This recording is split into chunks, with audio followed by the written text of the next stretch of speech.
Gabe, what's up? How's it going? Nice to meet Good. you. Nice to meet you. Welcome to Founders Live Conversations. This is a part of Exploring Greatness, our show that we tell stories on the road as I travel around the United States this year. So it's been fun. I'm here in San Diego. You're fairly new to the city, which we'll talk about, but it's nice to be here, man. Yeah, thank you for bringing me on. I appreciate it. All right. Well, you're the founder and CEO That's correct. of MyEMSPath. Excited to hear more about that, and your why and like what you really are solving there. But just maybe quickly introduce yourself. Yeah, so my name is Gabe Schultz. Currently 23 years old. I grew up in Santa Cruz, California.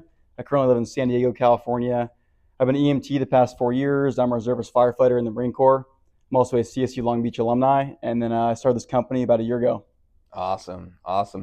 Well, first, I always love to learn why founders and entrepreneurs choose this path. The path is challenging. The path is not the easy road, but it's very fulfilling. Why did you choose entrepreneurship? Good question. I'd probably say it's thrilling. It's super fun. It takes different skills. It's not just a job where you're just doing one thing. So I like to have many different challenges. I think it's one of the most fun parts about it. In addition, it's the creativity. I think there's a lot of jobs where it lacks creativity. I don't think entrepreneurship has that. So I think that's my favorite part. Might be my genes. My mom's an art teacher. My grandfather survived the Holocaust because he loves art. I don't know, but I love creativity. So Yeah. that's why I'm doing it. That's a similar answer to, I've got a lot of answers for entrepreneurship. It's kind of what we do, but creativity is one of them for sure. And I believe that there is the great entrepreneurs out there combined the creative aspect of literally the human ingenuity of creativity with an actual business sense. You know what I mean? Yep. And I feel like that's the green field to run in and play in, which is so fun, man. Yeah. Yeah. I appreciate it. I'm glad I'm here. So Yeah. Well, when we talk about entrepreneurship, who are the ones that you look to maybe that, come to mind that are, either idols or people that you look up to, the leaders, some that you might want to follow in their path? Sure. That's a good question. I wasn't ready for that one, but I actually met Jocko Willink at the airport a week ago in Arizona, and he was a Navy SEAL. That's his background, Yep. and he was one of my inspirations to go in the Marine Corps. And I think it's really important because he started a business after, and Yep. he uses skills in combat to pretty much show, it's more than that. So that's definitely one of the people that I looked up to. It was an honor to meet him. He probably doesn't even remember me. I shook his hand. I was super nervous to say hi. But that's definitely one of my people that I look up to for sure. Oh, that's awesome, Jocko. Yeah. I listen to the Jocko podcast Nice. a lot, and this is fun. Didn't expect to be talking about this, but what do you take from Jocko? If you could summarize some one or two lessons that you take from him. Probably just getting things done. He's a person that takes action. I mean, he's very concise. The way he talks is just very direct, concise to get things done. He doesn't, excuse my language, he doesn't bullshit, He's very straight to the point, so I appreciate that about him. But I also just respect him in other ways, I know he's telling the truth. He's authentic. So I think those qualities are definitely admirable, and hopefully one day I'll be able to attain those attributes as well. Yep. And he's a fellow San Diego I didn't even know that. I looked him up after. I'm like, wait, he lives in San Diego? That was pretty cool. So, yeah. Well, shout out to Jocko. Well done. You've inspired the younger generation to grow and build. Well, we're talking about Founders Live here now. Yep. And you have in front of you a 99-second pitch. How did you go about preparing for the 99-second pitch? Good question as well. I mean, I've never done a short pitch like that before. All my pitches have been 10 minutes, 5 minutes. I won a CSU Long Beach Sunstone Innovation Challenge about a year ago with Long Beach.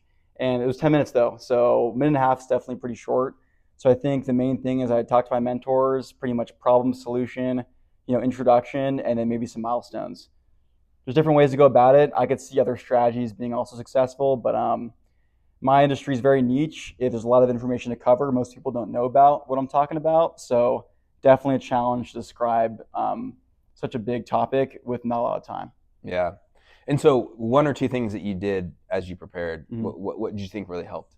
Oh, just practicing over and over, knowing your stuff. There's also a Q&A portion. So pretty much just knowing your company, knowing what you do, how you do it, who you serve, pretty much all those topics related to startups. Yeah. Mm-hmm. And how did you discover Founders Live in the event? How did I think I was just doing research. I'm constantly trying to find new avenues. I'm doing this pretty much on my own right now. I mean, to a certain extent, I have a lot of help. I've some workers, but it's like it's just research. Figuring it out. So definitely glad I found it. So Yeah, well, that's awesome. mm-hmm. Well, let's get into what you're building, and maybe the easiest way is, what happened in the world, or what did you experience that really inspired you to create this company? It's a good question. I think from the company standpoint, I was working as an EMT. I worked in LA County for McCormick. Worked in areas like Compton, Linwood, Carson, some of the worst parts of California. Just trying to go into firefighting, just full time, just grinding. Trying to work as an EMT, getting that experience, and I was loving it. And how I discovered the issue was actually just talking to people always complaining about, certifications that aren't up to date. How do I actually find a job? It's all this word of mouth information. Pretty much networking. There's no like website. There's nothing out there to really help you, guide you where to go. My father's in sales. My mom's an art teacher. I have no family in EMS or first responder industry, so I knew nothing prior. So how I got into it was essentially working and talking to people, finding the issue. So Yeah. And what are you really looking to solve or make impact around? So it starts as a chain of events. The biggest thing is right now there's a lack of first responders with a increase of amount of 911 calls. In America, health issues are skyrocketing. It's not going to go down to any extent. If you look at a graph, you could look up anything. I think in 2010, correct me if I'm wrong on this statistic, but there was 20 million 911 calls in 2010. Now there's about 30 million annual. So that's a huge differentiation, right? So not only that, but we're seeing the industry currently is based off of word of mouth. Every county, state company has their own set of qualifications, yada, yada. It's very confusing. I get into the problem later, but the thing I'm trying to solve is pretty much get people in the industry. We can't be having firefighters and EMTs that are falling asleep on the wheel. We're seeing higher ambulance crashes. We're seeing longer response times because with a lack of first responders, you have to respond to calls farther because you have to go out of your district because there's not enough people to respond to those calls.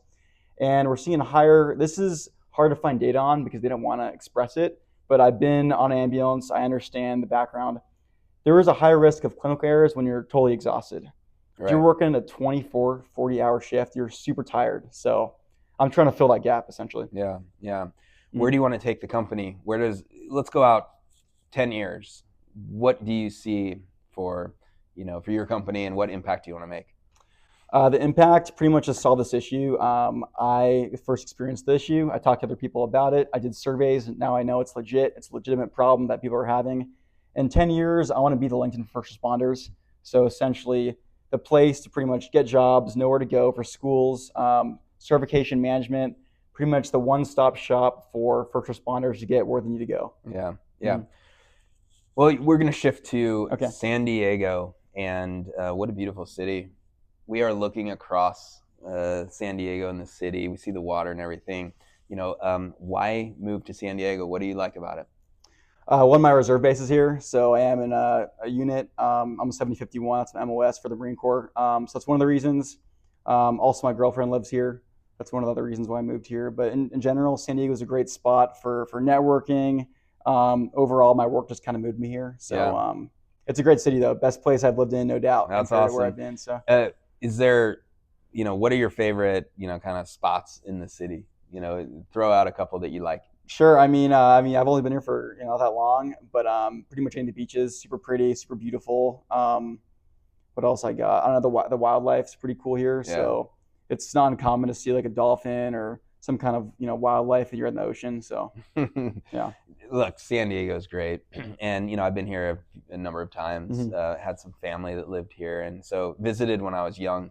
But when you come here as an adult and you just see, it's quite dynamic. I would say as a city, you can have the beach, the water, the the volleyball life, Yeah. just the total beach bum in the sense, or it can be we're downtown, and you can be in a high rise, you can wear a tie, you can work, Yep. you can enjoy that. And so I don't know, like as you mentioned, the wildlife, and then there's the environment is pretty dynamic, right? And you go out half an hour to an hour outside of the city, and you're going to be in much different climate and much different landscape. Yep. And Yep. so it's a beautiful city. Totally agree. Yeah, yeah, it's awesome.